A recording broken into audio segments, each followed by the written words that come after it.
Thanks for joining us for Beyond the Minute, where we take a deep dive into the weekly real estate numbers so you can better understand the current market and we can provide you the knowledge and insight you need to have the confidence to dominate this market and your next real estate transaction. Welcome to the Monday Morning Market Minute. Single family inventory from South San Francisco to Redwood City right now is 140. That's down from 151 of last week. We had 38 homes come on the market and we had 42 homes go under contract. That's exactly what we like to see. It's not the 50 number we saw last week, but still 42 is a great number. Condominiums right now, 60 condominiums on the market. That's down from 63 of last week. We had 14 condominiums come on the market. That's lower than last week's 20. And we had 14 condominiums go into contract. Now that's a healthy number. So total from South San Francisco to Redwood City, single family homes and condominiums inventory is 200.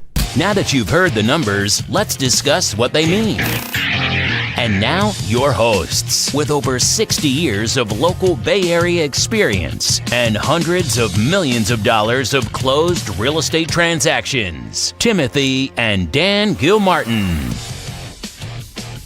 Hello, this is Dan Gilmartin, sitting down with the president of the Gilmartin Group, my brother, Timothy D. Gilmartin, and a special guest, Allie Gilmartin Davis. We are honored to have you listening to our 14th episode of Beyond the Minute, where Tim and myself go deeper with the numbers as we unpack the Monday Morning Market Minute. Good morning, Tim. Morning, Dan. Good morning, Allie. Good morning. So it's April 8th, 2019, and the market has heated up even more, running under a 3-week market, which is the 5th week in a row the market has reduced its total inventory, thus becoming even hotter. Last show, I mentioned that last week could prove to be one of the best weeks to sell your home, and it proved to be possibly true. We will only know for sure when we look back at the end of the year. And that being said, though, we did still have 11 price reductions in the marketplace last week, which is down from 14 the week before. And we had 12 homes either expire, cancel, or withdraw from the marketplace, which is actually up from 7 from the past week. So Tim, after selling 2 more homes over the weekend and experiencing the market, what are you thinking? Well, I'm thinking the market is absolutely on fire, Dan. And to speak to those cancellations and withdrawals, it's actually proving the market's on fire. Let me tell you why. Those are folks who actually have to sell their home, and they're recognizing what it takes. And you know, most properties are listed for 4 to 6 months at a time. So if you go back 4 to 6 months from now, you're talking October, November, December. And we all know that we came out of October, November, December, January actually, in a real squishy marketplace where in fact things weren't selling. And then, of course, the sun came out finally first week of March or so. And look at what's happened ever since. We've got 5 weeks in a row of inventory reduction, which is amazing given that in a standard marketplace, the only weeks where we have less for sale on a weekly basis is generally from Thanksgiving to Christmas. Yeah. Otherwise, the inventory tends to build and switch back and forth with usually more listings than sales and slightly growing inventory on a weekly basis throughout the year. So very interesting to watch. Extremely interesting. I invited Allie on the show to be a part of Tales of the Street. Allie, last week you reminded me of what I said during the Gilmartin Group end of year holiday party luncheon. Mm-hmm. And I was hoping you could share that with our audience and then go into how it relates to your most recent sale for Tales of the Street.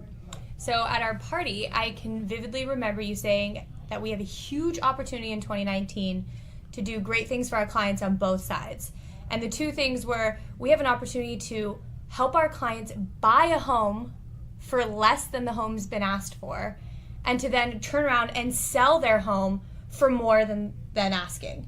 And it was going to take a lot of skill, and it was going to take timing and all the right kind of things to come together. And we were like a super agent. Yeah, well, we were able to do exactly that. And I think it was because I was able to help my clients in the start of the first quarter of the year, look to buy a home, take advantage of the opportunity that the market was still having kind of a funky time from October to January. Squishy, funky, Squishy, all yeah. very technical terms. Those are economic terms.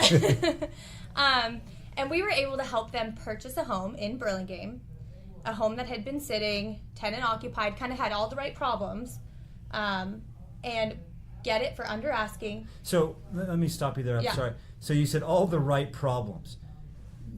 Let's just kind of bring that a little bit more to light for our audience. Here, we're coming through this squishy, funky market in this time frame you're talking about, and this particular home that your clients are showing interest in, they had problems. They weren't doing certain things right. They didn't come out at the right price. Right. They didn't prepare the home properly. No. And we all know that days on market is a very important number when it comes to selling your home. And I've been known to say, the first 14, and if I'm going to be a little bit lenient, maybe the first 20 days, but really, let's be honest, the first 14 days on market is a seller's friend. Mm-hmm. Once you get beyond 14 days on market every day beyond 14 days becomes less and less of a friend, or It becomes the buyer's friend. It becomes the buyer's Right. friend. The pendulum goes the other way. So as an experienced agent with the Gilmartin Group, and being tuned into the Monday morning market minute, being tuned into the ebbs and flow of supply and demand, and really understanding something, and taking that knowledge and finding an opportunity that there's nothing wrong with the home, except they're just not doing it right. So now I'm going to Yes. bring it back. Right. So I'd been shopping with these clients for a while, and this is a home that we had originally looked at, and we lost out on a few, and then we realized we need to look back and see what's still on the market, and this was still on the market. So we're over 40 days on the market now, and we went and took another look, and we had a whole different perspective, and it was now, what can we get this home for? Instead of how much more do I have to pay, it's what can I offer that's going to be good enough to have this seller talk to us. I don't know, maybe we'll have to negotiate a little bit, but get us into contract. And we were able to work that out. And not only were we able to get them in contract under asking price, but contingent on the sale of their own home in San Bruno. Wait a minute.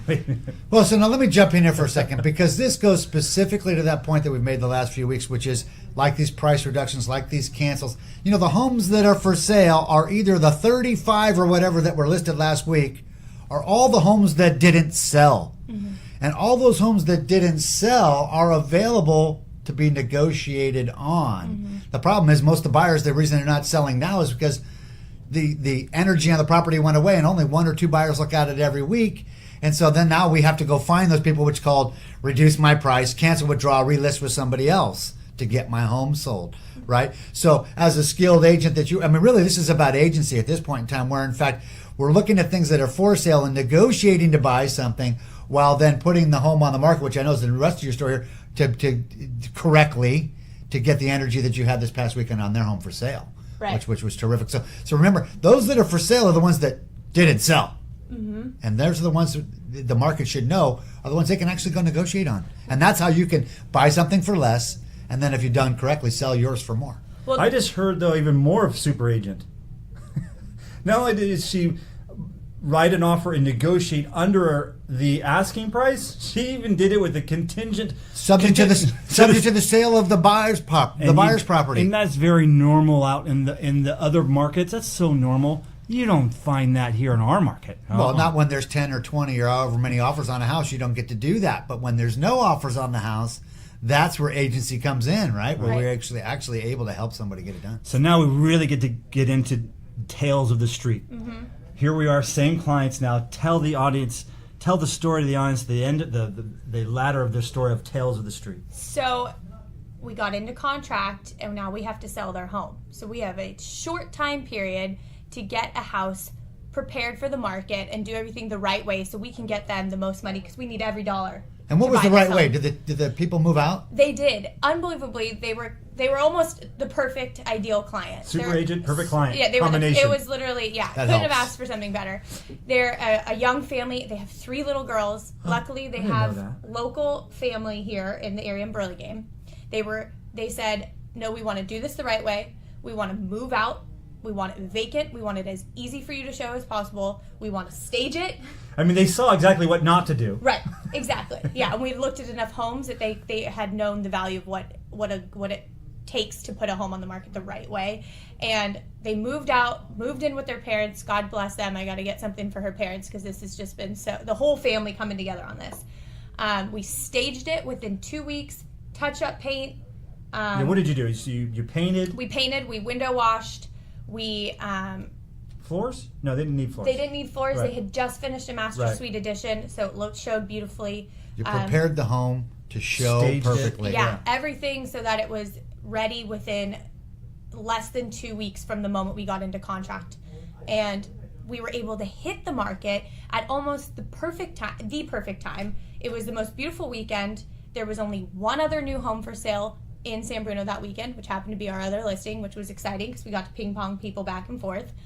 And there was only a total of 6 homes for sale in all of San Bruno that day. And so we had a fire weekend. We had 100 flyers gone both Saturday and Sunday. There was so much heat on the property that we couldn't have anyone wait, so we took offers the following weekend. How many? So one of the things we do in preparing the home to go on the market is also getting inspections up front and a lot of other things, Sure. and preparing the disclosure package. And we make that available to their agents to download. How many disclosure packages were ultimately downloaded? 54. And that was in 6 days. Yes. So within got 3 the weeks, you prepared a home and had 50 over. Put it on the market, Put and in 200 6 days had through the 54. over 200 people through the home. Downloaded 54 disclosure packages. Yeah, in 2 weeks. And within 2 weeks, Within 2 all of weeks. that, Yes. not 3. No, 2. 2 weeks. Yes. And the result was how many offers? 22 offers. 22 offers. And I understand the property sold for 25% or more over the asking price? Yes. Wow. I mean, that's a huge jump, right? We're looking for, if we do it right, 10%. 25% really is about taking advantage of a marketplace and putting the right package together and having so much energy that you actually even get an extra pop of 10% or so. Great house, by the way. It was. They have a great home, beautiful addition, done with all permits. And just- priced based on the squishy pricing, meaning last year's pricing, so that we could take advantage of this year's market again. Well, yeah, because when we looked at the comparables, we didn't want to miss. And Right. we knew, if we had priced in the $1.2 million, we would miss that whole buyer pool of people who stop when they plug it in on the computer, they're looking from a 950 to $1.2 million. And if you price it wrong, you're going to miss the tens of thousands of people that are looking from $1.2 million to $1.3 million because they have the buying power, but in their brain they don't think they're going to buy more than that. So you plug it into the computer that way. That's how we all do it, right? Exactly. But then once you go through, your threshold can obviously change, and there is Well, that's our goal, right? To help Yeah. them spend what And it takes to buy the home, which is the extra 10% or so. And so out of those 22 offers, I'd say the big chunk of them were between 1.2 and let's say $1.3 million, and then the rest were way beyond. So it just really shows. How exciting was that? Yeah, very exciting. Great. Very, very. My clients, I think it took a day to settle in the shock because they just couldn't believe how exciting it was. And The exciting part to me is there's 21 buyers that still don't have a house. yeah, that's true. I mean, I'm excited to walk around Mills Park of San Bruno to spread the good word because Prices are back up. prices are up and people want to live there. And there's the right way and the wrong way. Right. One of the things I like to say, and Allie hit it on the head with her open houses, real buyers walk in that door and they really have one of two questions they want answered. The one question is, how long has it been on the market? Or, when are you taking offers?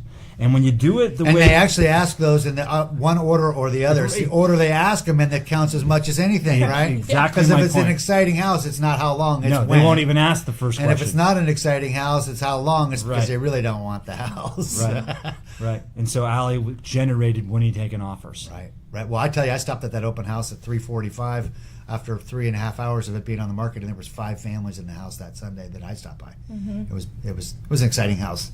So Besides the question, when are you taking offers, were you receiving any other questions at the open house? when will disclosures be available? I think that's important. So But any like market questions? People asking you, like, how's the market? How's the market? Was that a question or?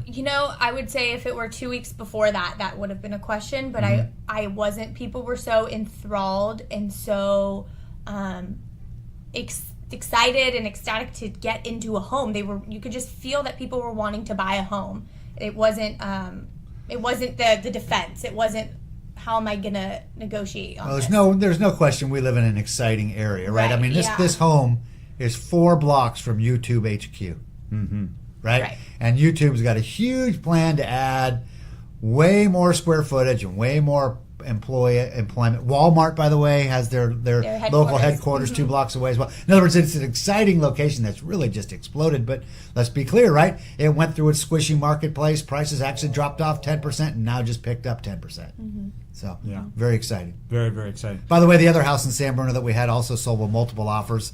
Slightly different house, a little more difficult house. We did have 3 offers and sell for 10% over asking. And we had hot dogs.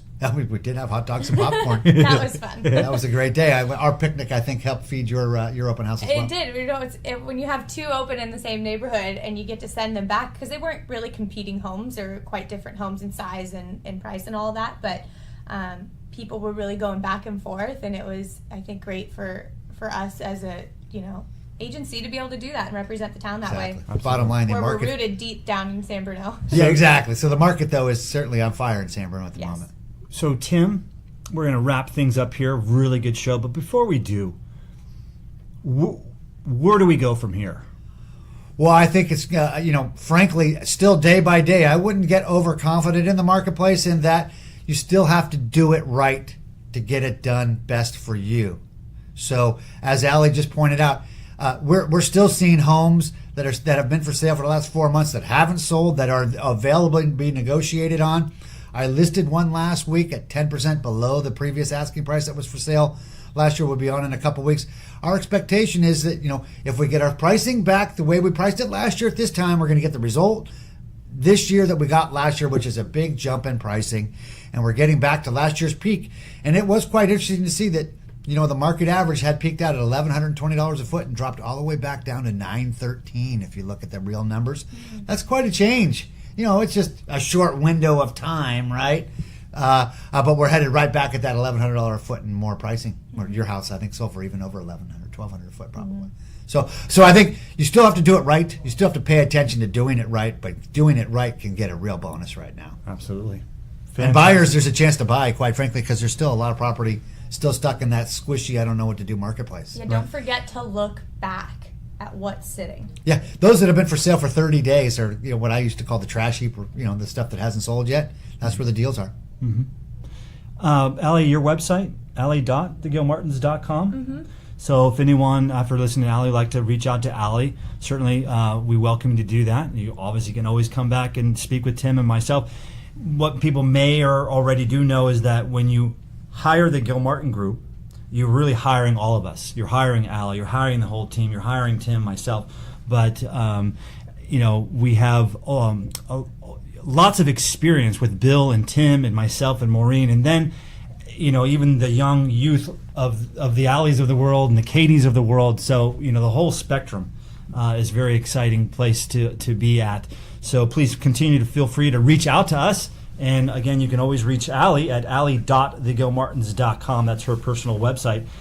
Very, very good show. Very exciting week. I'm very interested in and excited to see where we continue to go with this. The weather's only getting better. Interest rates are still great. Jobs are still great. So, want to continue to stay in the know, then, you really want to stay tuned and simply watch the Monday Morning Market Minute every week, and then get beyond the minute with Tim and myself and discover if the inventory has any dramatic shifts or in the sales pace of what's going on. And always subscribe to us on the podcast and leave us a 5-star review. And when you do, it makes a big difference in spreading the word and getting this podcast out to as many people as possible. I want to thank you again. Have a great day. Thank you, Tim. Thank you, Allie. Great show. A lot of great energy. A lot of great information.